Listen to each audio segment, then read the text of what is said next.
Hey guys, what's up? It's Hazel here and welcome to my channel. Today I am super excited to share with you all a brand new study vlog. Get ready to join me on this epic journey through the world of textbook. So if you're ready to dive into the world of studying and academic adventures, hit that subscribe button and let's embark on this incredible journey together. इधर मैं कर रही थी अपने maths के pre board का paper solve. ये मेरे को स्कूल से मिला था और मैं अपने स्कूल में गई थी प्री बोर्ड का पेपर लेने एंड एडमिट कार्ड लेने। तो मैं अपना पेपर लेके आई हूँ and I was trying to solve it.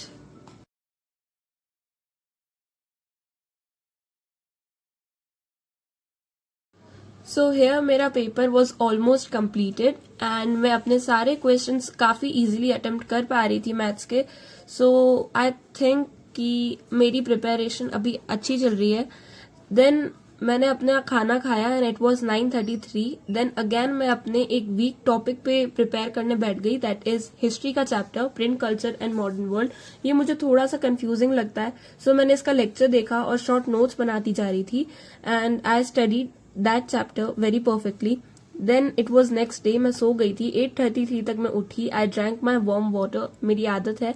And then I packed up my bag and I was going to my terrace for studying because मेरे को नेचुरल लाइट में पढ़ना ज्यादा पसंद है rather than on study table. और जो terrace का व्यू था वो काफी ब्यूटीफुल था, as you all can see. तो ऐसे व्यू में किसकी पढ़ने की इच्छा नहीं।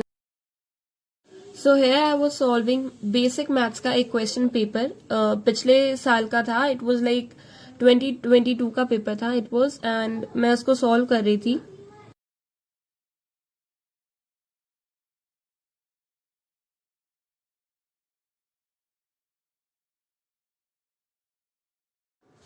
इधर मैंने अपना पेपर ऑलमोस्ट सॉल्व कर लिया था एंड मेरा paper was going pretty good. और बीच बीच में थोड़ी सी मिस्टेक्स हुई, पर जो टॉपिक्स पे मिस्टेक थी उन पे मैं वर्क करूंगी। Then my mother give me fruits और मैंने लिया एक छोटा fruit break. Then again I started with science की इंपॉर्टेंट एक्टिविटीज एंड एक्टिविटीज करने के बाद I decided to go with one sample paper जो मैं राइट नाउ सॉल्व कर रही हूँ, as you all can see. Then it was 4:42 and then मैंने करा हेरिडिटी चैप्टर बिकॉज मेरे को उस चैप्टर में जो सैम्पल पेपर जब मैं सॉल्व कर रही थी तब मुझे हेरिडिटी चैप्टर में उस चैप्टर के क्वेश्चंस को सॉल्व करने में थोड़ी दिक्कत आ रही थी। सो आई डिसाइडेड कि जो टॉपिक्स मेरे वीक है मैं उनको वापस पढ़ लेती हूँ। So as you all can see मैं मेनली मोनो हाइब्रिड क्रॉस और डाई हाइब्रिड क्रॉस के बारे में ही पढ़ रही हूँ।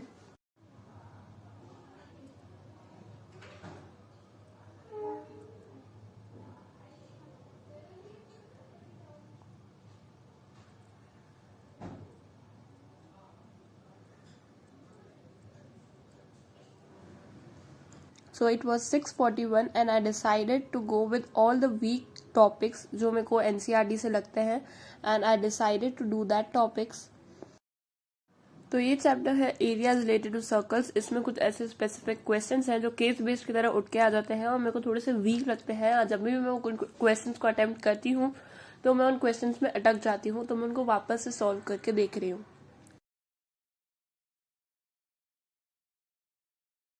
Then I did circles chapter which was pretty easy, but उसके कुछ questions ऐसे थे जब मैंने sample paper solve किया तो वो मेरे से solve नहीं हो रहे थे and I was shocked। so मैंने बोला कि अब तो भाई वो chapter को करना ही पड़ेगा and then I decided कि अब मैं करूंगी coordinate geometry after areas related to circles and circles because एक वो chapter भी था coordinate geometry जिसमें मेरे को थोड़ी सी दिक्कत आ रही थी एंड उसके कुछ ऐसे क्वेश्चंस थे जो बार बार मेरे से गलत हो रहे थे। सो आई डिसाइडेड व्हाई नॉट, अगर हम सारा एनसीईआरटी कर ही रहे हैं तो कोऑर्डिनेट ज्योमेट्री भी कर लेते हैं।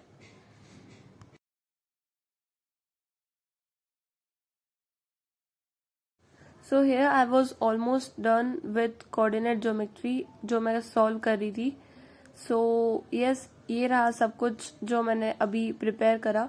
ट्रायंगल्स, कोऑर्डिनेट ज्योमेट्री, जिन जिन क्वेश्चंस मेरे को पर्टिकुलरली दिक्कत थी वो मैंने कर लिया और बस अब मेरी वीडियो यहाँ ख़त्म होती है and I hope you guys enjoyed watching this video, and if you did, please subscribe to the channel, like to the video and give all the positive comments that you can. It will just motivate me up to bring such content for you guys.